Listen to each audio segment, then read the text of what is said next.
This girl no longer has a place in the Carter family, and starting today, you no longer have the right to step into your father's company." My father said that in the middle of his 60th birthday party. The room was full of guests, friends, colleagues, relatives, people who had shaken my hand when I was still a child. No one laughed, but no one objected either. My father raised his glass of wine, turned to Ethan, my stepmother's son, and said, "He's the one who will inherit Carter Logistics." Applause broke out. In business, blood sometimes becomes just an extra number if it doesn't produce profit.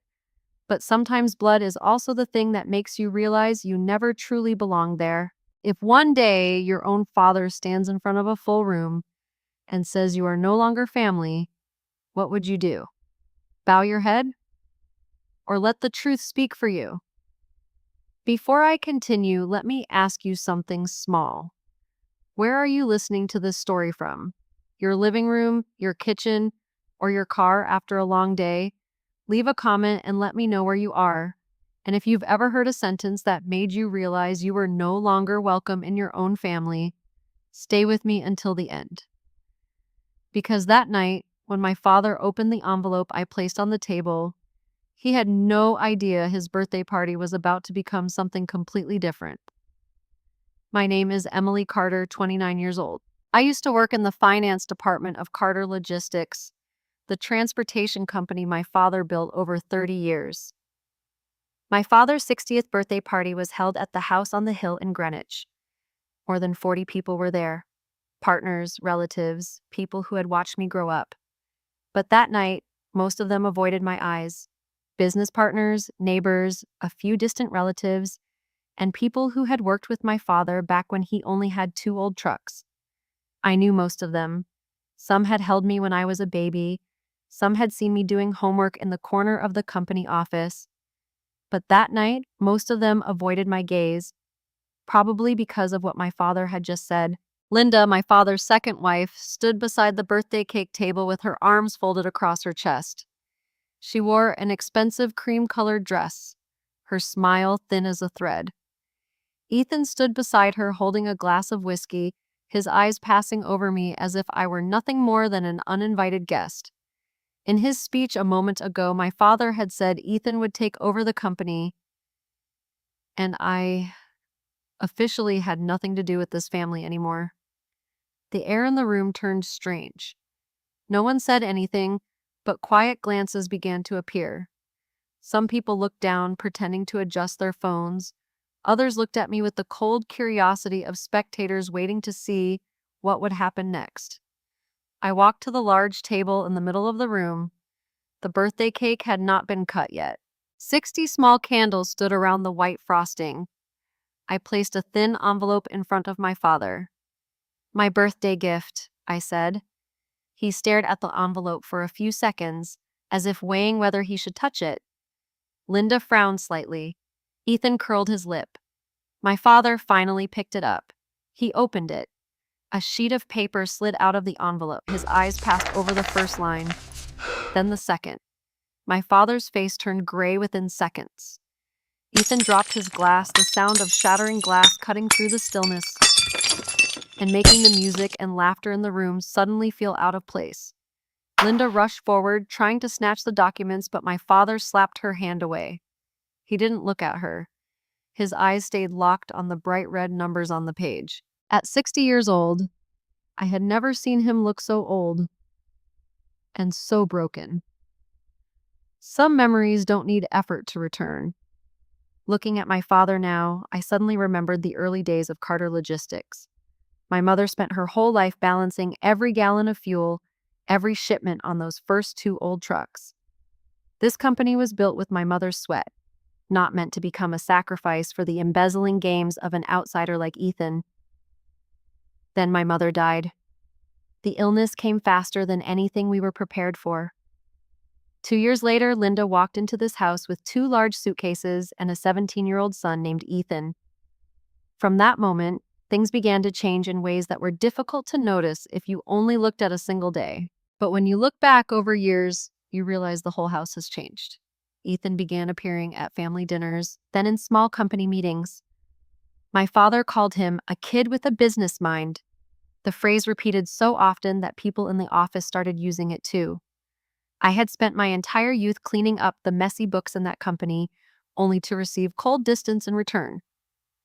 Once, during a meeting with several longtime employees, my father stood at the whiteboard talking about expanding a shipping route into Ohio. When one of the managers asked who had prepared the cost analysis on the table, my father looked at me and smiled lightly. "Emily just helped a little," he said casually. Then he patted Ethan on the shoulder. "The kid's the one with the business mind." The room went silent for a second. Then everyone continued talking as if nothing had happened. I still remember how it felt. Not anger, but something like someone quietly pulling my chair away from the table without warning. After that meeting, I started paying closer attention to the numbers in the system. A few strange expenses appeared. A few financial approvals moved unusually fast. At first, they were just small lines and spreadsheets. But the longer I looked, the more they resembled footprints left behind after someone walked through a dark room. One night, I stayed alone in the office after work. The fluorescent lights reflected off the computer screen. Outside in the lot, only a few trucks were parked overnight. I stared at the numbers on the spreadsheet for a long time. And for the first time in years, a question appeared clearly in my mind. When did my family start becoming a place that felt unfamiliar? I closed the spreadsheet for a moment, then opened it again from the beginning. Numbers don't lie. They reveal a naked truth. Accounting teaches you to look at the smallest detail. An expense of a few $100s can be ignored. But when many small expenses begin appearing in the same place, they become footprints leading to a door that never existed before. I spent months digging through spreadsheets in a dark room until the name Northridge appeared. It wasn't a partner. It was the black hole swallowing Carter Logistics a little more each day. I clicked on the company registration file. Primary manager Ethan Carter. I sat still in front of the screen for a moment. Outside the warehouse, a truck started its engine and drove away, its headlights sweeping across the office window. Inside the company, Ethan always said he was trying to optimize the transportation network. At the time, it sounded reasonable, but the numbers in front of me were telling a different story. I opened the company's bank loan reports. Carter Logistics had always operated cautiously. My father used to hate debt. He liked paying everything off before expanding. But the last 2 years looked different. One loan, then two, then a larger one, interest rates shifting, terms extending. I slowly scrolled down the list. Loan after loan piled up each quarter, part of the money flowing into Northridge, Ethan's company. When I looked at a copy of a multi-million-dollar contract, I froze. My father's signature looked perfectly real, but it had been signed on the exact day he was in the hospital for heart surgery. A perfect fraud. Outside the window, the night wind moved across the empty parking lot. I returned to the data table and opened more related files one by one. Each file was a small piece. Put together, the picture behind them began to appear clearly. I downloaded every document to my personal computer. No explanations, just copies of contracts, payment tables, internal approval emails, dry things that might look perfectly normal to an outsider. At that moment, I didn't yet know what I would do with them. But from that moment on, I knew one simple thing. The numbers were telling a story. And that story was very different from the one my family told in front of everyone. My father was still holding the paper when I stepped back from the table. The music in the living room continued, but around the birthday table, the atmosphere had changed. Linda stepped closer, trying to see the paper he held. Ethan moved forward as if trying to read it at the same time. "What is that?" Linda asked quietly, though her voice was loud enough for nearby guests to hear. My father didn't answer immediately. He turned the page again, his eyes running across the dense lines of text. The yellow light from the chandelier fell onto the table, reflecting on the white paper and making the numbers stand out even more. It was a copy of Carter Logistics' newest loan contract, a large loan. The number in the middle of the page looked like a stain that could not be erased. Ethan stepped closer. "Oh, let me see." He reached out, but my father still held the paper tightly. "I'm reading," my father said, his voice lower than usual. Ethan didn't wait. He leaned forward, trying to read the contract. A second later, his hand reached for the edge of the page. "Give me that." My father stiffened. The paper trembled slightly in his hand. "Ethan." This time his voice was harder. Several guests nearby began turning their heads. The conversations in the room faded. People farther away still laughed with champagne glasses in their hands, but around the birthday table, a circle of silence was spreading. There are moments in a crowded room when everyone senses the same thing at once, something approaching even if no one says it out loud, not because they understand exactly what is happening, just because the air suddenly shifts, like the wind pausing before rain. Linda finally leaned close enough to see the number on the paper. Her eyes widened slightly. Then she immediately turned toward Ethan. "Richard, what is this?" My father didn't answer. He reread the opening lines of the contract slower than before. A man standing on the other side of the table, one of my father's longtime business partners, stepped closer. He looked down at the paper, then at me. His expression was no longer the same as it had been earlier in the party. "That's the company's newest loan contract," I said. My voice was calm, loud enough for nearby people to hear. A quiet murmur spread through the group of guests. "This loan was signed 3 months ago," I continued, "and it's larger than any loan Carter Logistics has ever taken." Ethan turned sharply toward me. "Emily, what are you doing?" I didn't answer immediately. I just looked at my father. He was still holding the paper, but his hand was no longer as steady as before. Behind us, someone placed a glass on the table with a soft sound. A few guests stepped closer as if the birthday party had accidentally turned into a meeting they hadn't planned to attend. My father finally lifted his head from the paper. His eyes moved from me to Ethan, then to Linda. And for the first time that evening, I saw something on his face that hadn't appeared during his entire speech. Doubt. My father still held the paper in front of him, his eyes fixed on the number in the middle of the page. I could see his hand tighten slightly. Not from anger, but because he was trying to understand what he had just read.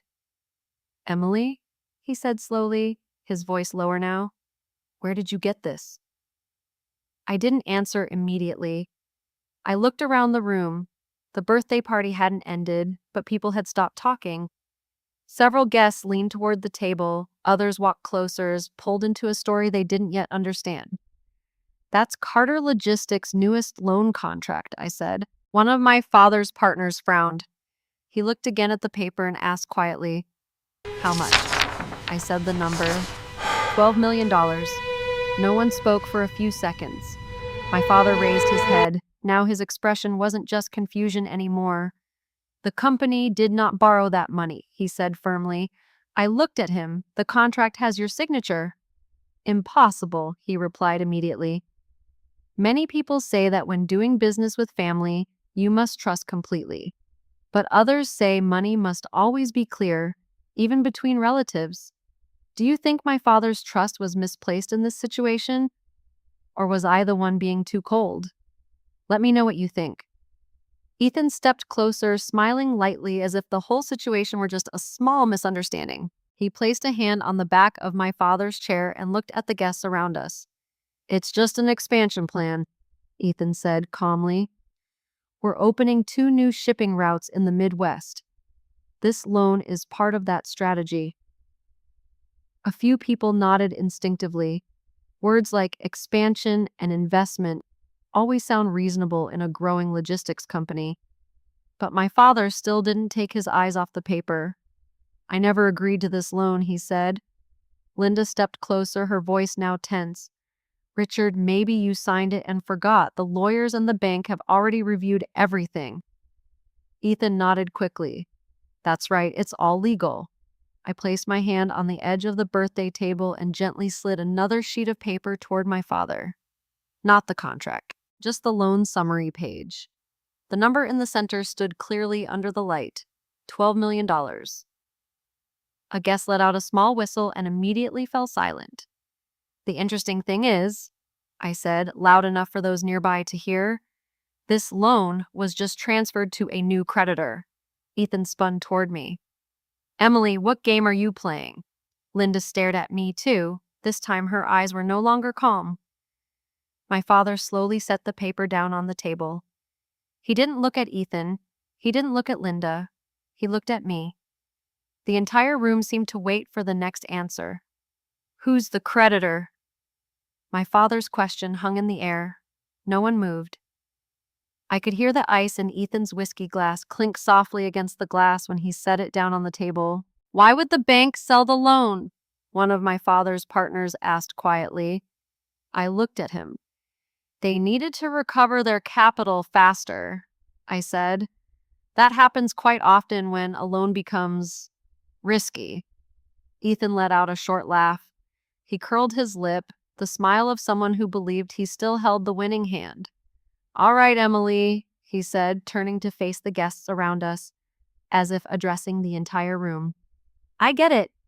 You're trying to turn this party into a drama. But a bank selling a loan doesn't mean there is anything seriously wrong. Several people nodded instinctively. Financial terminology often feels distant to outsiders. When they don't fully understand, they tend to believe the person who speaks with more confidence. Ethan turned to my father. I'll call the lawyer tomorrow morning. We can buy the loan back if necessary. My father didn't say a word. His eyes moved from the paper to Ethan with clear suspicion. I placed a second stack of documents on the table. This is proof that the bank transferred ownership of the debt to me. The entire room seemed to stop breathing.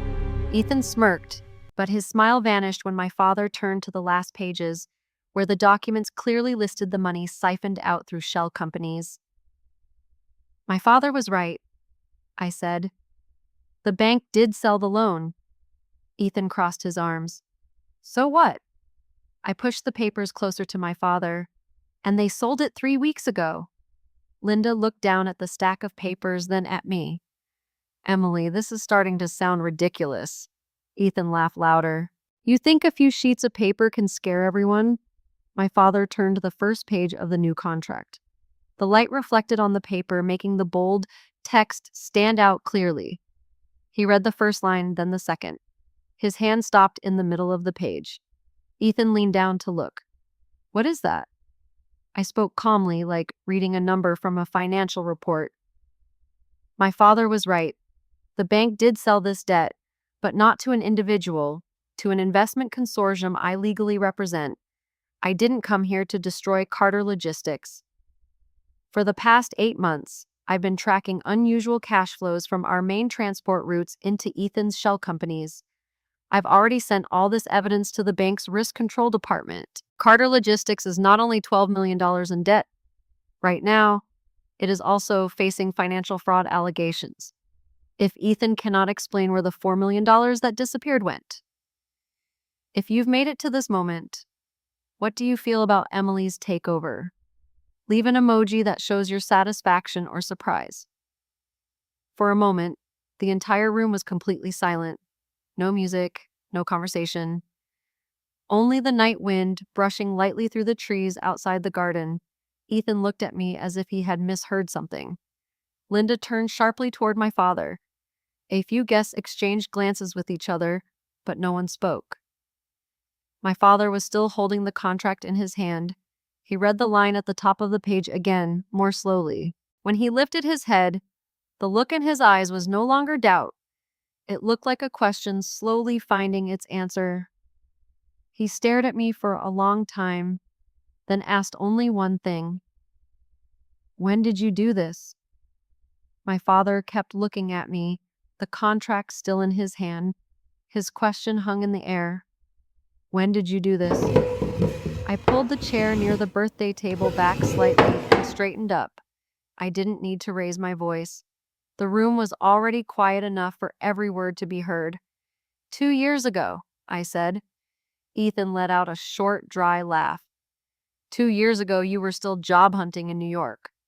That's right, I replied. And I found one. I turned to my father. Don't ask where I got the information. Look at what I've placed on the table. In the 2 years since I left, Carter Logistics hasn't grown stronger. It's just been hollowed out. Ethan isn't optimizing anything. He's been moving your assets into his own pocket through a network of shell companies called Ridgeway. A few guests standing nearby exchanged glances. One of my father's longtime partners nodded slightly as if beginning to understand where the story was going. I kept watching Carter Logistics, I continued. Not because I wanted to come back, just because this is still the family company. Ethan crossed his arms. How touching. I didn't look at him. I looked at my father. The numbers started changing, loans increased, expenses moved through new subsidiary companies. Some contracts were approved unusually fast. Linda cut in, her voice sharpening. Emily, business doesn't always work like it does in textbooks. I know, I said, but I know something else too. I lightly touched the stack of papers on the table. Carter Logistics has never needed to borrow $12 million just to expand. My father placed the contract down on the table. He remained silent. 8 months ago, I continued, the bank started reviewing that loan. They weren't sure the company could repay it on time if the cash flow continued the way it was. Ethan shook his head, his voice tightening. That's speculation. 8 months later, they decided to sell the loan, I said. Linda frowned. Banks don't just sell a loan that large to outsiders easily. That's right, I nodded. They needed a buyer with enough capital and someone who understands the transportation industry. A light breeze moved through the open window facing the backyard. The outdoor lights cast long streaks of light across the wooden floor. I didn't come here to destroy Carter Logistics. I came to reveal the truth the bank just discovered. For the past 8 months, they have been tracking unusual cash flows moving from the company's main transport routes into shell companies. And I, as the holder of this independent audit report, have already sent all the data to the bank's legal department. Carter Logistics doesn't just owe the bank $12 million. You're facing credit fraud charges. The words dropped into the room like a stone. Ethan stepped forward. Who exactly are you accusing? I didn't answer him. My father stood there, his eyes moving from me to Ethan, then to Linda. For many years, he had always been the one controlling every meeting in a room like this. But for the first time, he stayed silent that long. Outside, the wind moved through the trees in the garden. Inside, the guests stood in a quiet circle. The story had changed, and everyone in the room knew it. I pulled my thin briefcase closer, unlocked it, and took out a few more sheets of paper, placing them beside the envelope on the table. The sound of paper touching wood was soft, but in the silent room it was loud enough that several guests turned to look.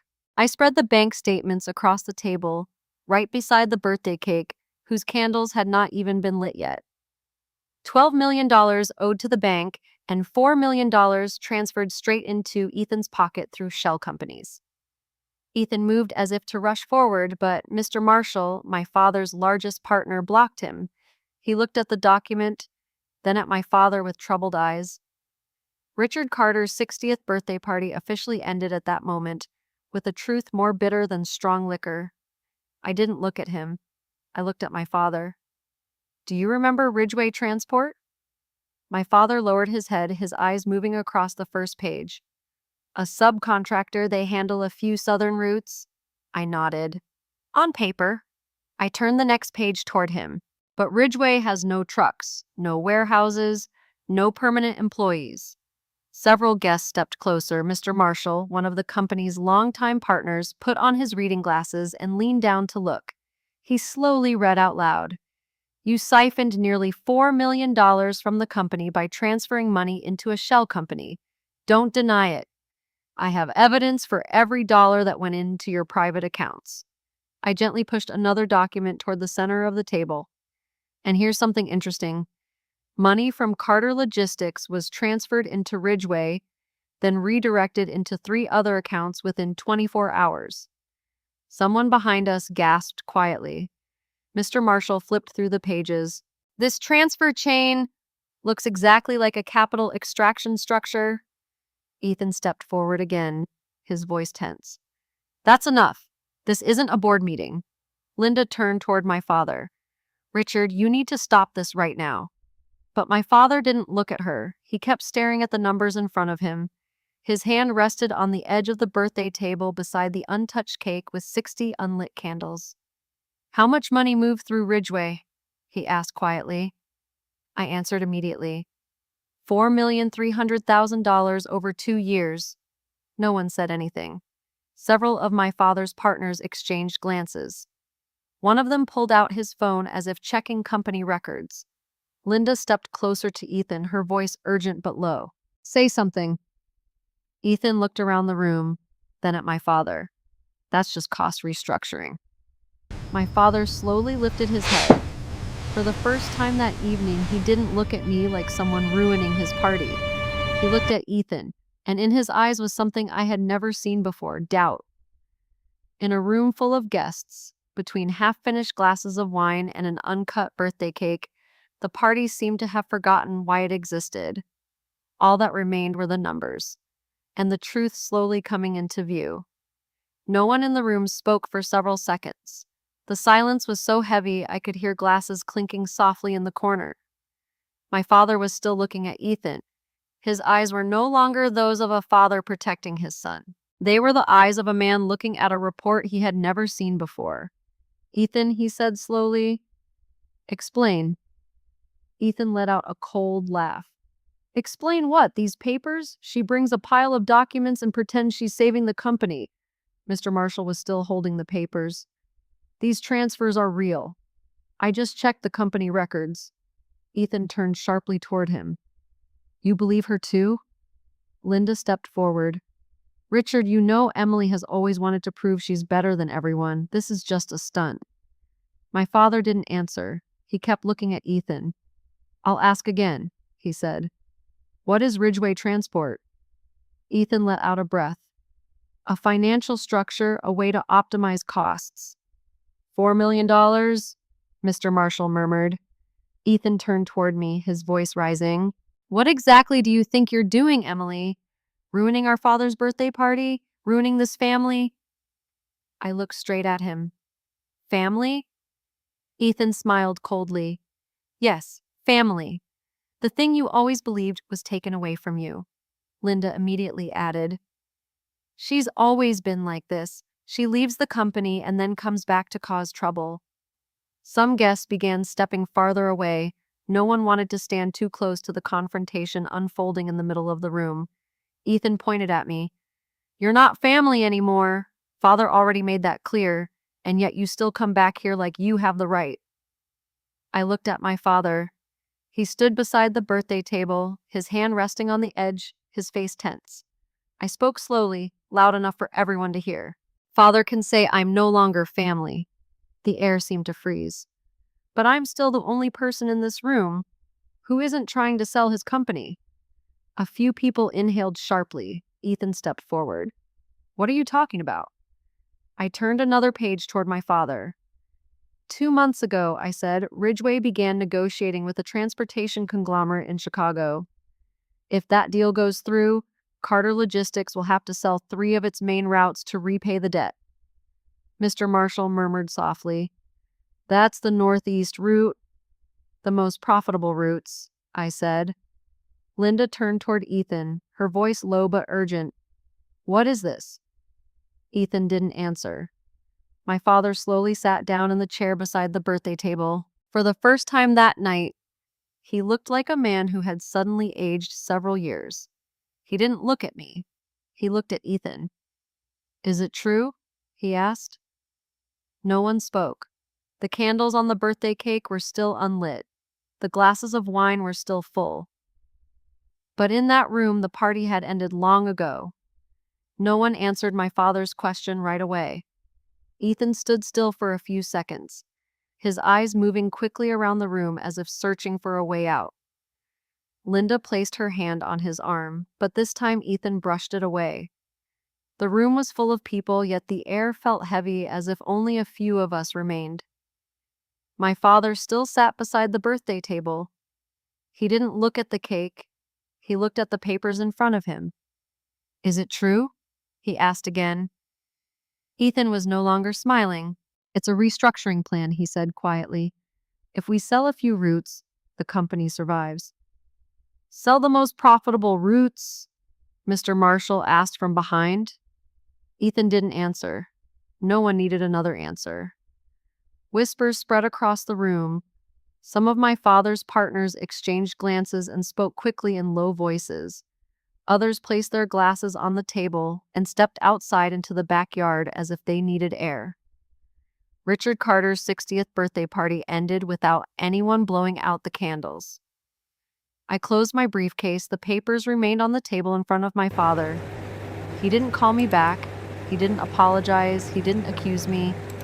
He simply stayed silent. I stood there for a few seconds.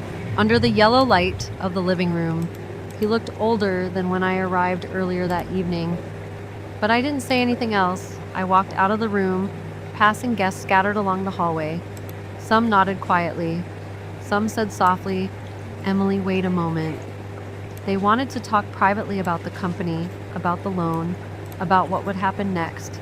I simply nodded and kept walking. Outside, the early autumn air of Connecticut was cold and quiet. Cars were parked along the road in front of the house, their windows reflecting yellow light. I stood on the front steps for a few seconds before walking down. The strange thing was, I didn't feel victory. I only felt lighter. For many years, I believed I needed to prove something to this family, prove that I deserved to belong there. But standing on those dark steps that night, I understood something different. There are places where you don't need to prove anything. You only need to leave. In the weeks that followed, Carter Logistics entered financial restructuring. The loans were reviewed again. Some old partners returned to the negotiating table. The company didn't collapse, but it had to change. I still held the loan, not to destroy the company, only to make sure it would not be sold quietly. As for the family, that is another story. This story was created with the assistance of AI and edited by humans, inspired by real-life situations to bring reflection and emotion. The content does not encourage copying or repeating the actions in the video. After everything, the lesson I learned was simple. Sometimes family is not the place that protects you. Sometimes it is the place where you must learn to protect yourself. If you're listening to this story somewhere, your bedroom, a park, or anywhere else, leave a comment and tell me where you are. I'm always curious to know how far this story has traveled. If this story made you reflect on your own family, press like and subscribe so you won't miss the next stories. Thank you for staying until the very end of this story. It means more than you think.